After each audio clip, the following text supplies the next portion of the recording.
For those of you who don't know what a Dunkin' Donuts is, it's basically a donut chain that sells coffee, breakfast items, and of course donuts. I'm doing a YouTube video. This brings me to a little over a month ago when our location was recently selected. Because I want to though.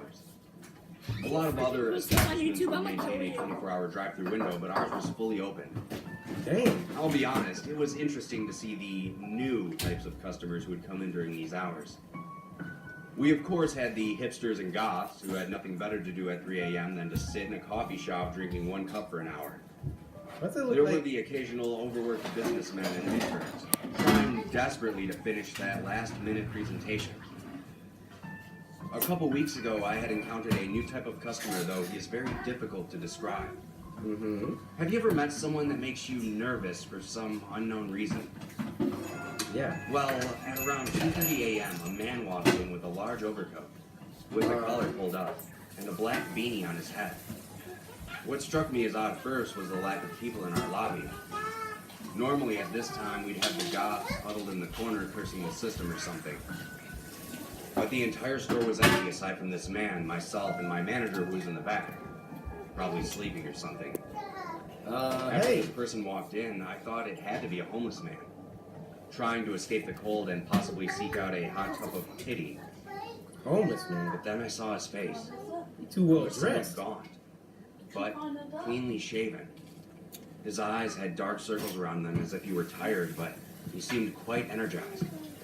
He then walked up to the counter. At that moment, I realized how tall this guy was.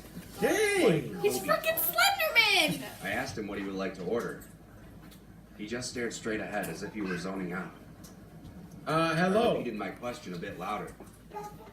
He only said one word. Coffee. Okay. I got you. The man then leaned down and looked me in the eye and asked me if I was alone. I No. told him I wasn't, that my manager was in the back room. He then pulled out a few crumpled up dollar bills, handed it to me, and then walked back out of the door without taking his coffee with him. What the freak? As soon as he left the building, I felt this intense atmosphere lift up from around me. I quickly rushed to the back and told my manager about the whole situation, to which he told me to put the man's money aside in case he comes back for it. The next night, everything was back to normal. The usual... Yo, tell me this doesn't look like Steven Universe. Look like Garnet or Sapphire. I don't know them characters. Customers sat in their respective seats, sipping their coffee. While I was keeping myself busy and mopping the floor, I couldn't help but think about the interaction I had last night. Oh. Shoot. That's when I happened to Behind look out you. my front window. Bro, what do you want? Yeah, there's that piece of shit. He was Your sitting coffee is across on the street camera. under a streetlight.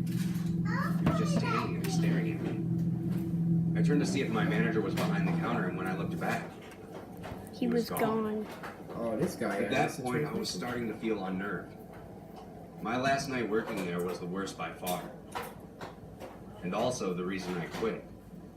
I had arrived at work and relieved the people working before me. That's when I received a call from my manager telling me that he had a family emergency and would be a few hours late. Oh, great. I was upset, but there wasn't much I could do, so I just said all right. After 3 uneventful hours of me cleaning the same racks over and over again to keep my mind off things, I glanced out of the window once more. Yep. What I saw was my blood beat. There's that piece of shit. Oh, Jesus, that's scary. He was grinning at me with a sinister smile that caused my heart to seize up. Right away, I pulled out my cell phone and called the Get your police. ass out of here. While my phone was ringing, the man did something strange. Without peeling his eyes from the glass, he pulled out a cell phone from his pocket. I watched him carefully as he began to type something into the phone without even looking at it.